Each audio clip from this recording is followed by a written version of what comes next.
Tsunami. The tremor triggered a tsunami warning and forced authorities to evacuate workers from the crippled nuclear power plant in Fukushima.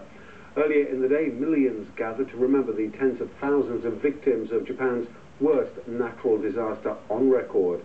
Tony Sabine reports.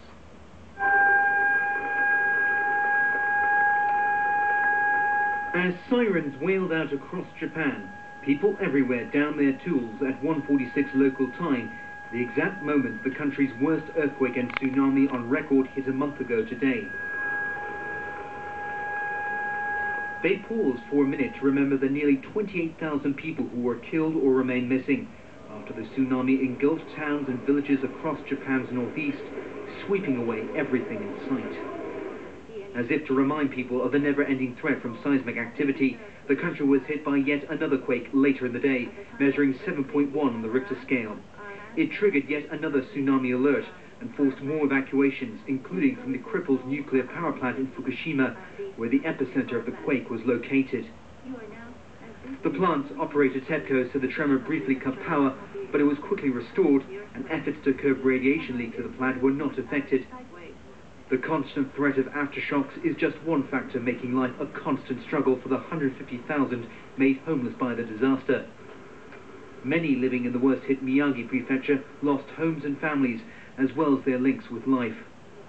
With tens of thousands living in temporary shelters, most do what they can to try and regain some sense of normalcy.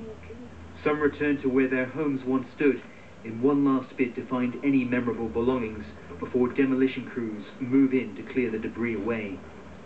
Further south in neighboring Fukushima, the disaster has been compounded by the ongoing crisis at the prefecture's nuclear power plants. Today's quake may have spared the facility further damage, but it is still leaking radioactive material, and there seems no end to efforts to cool the reactors and spent fuel pools. In another admission that the crisis is far from over, the government today urged people living beyond the 20-kilometer exclusion zone to leave their homes, citing concerns about the long-term health risks from radiation as the crisis wears on.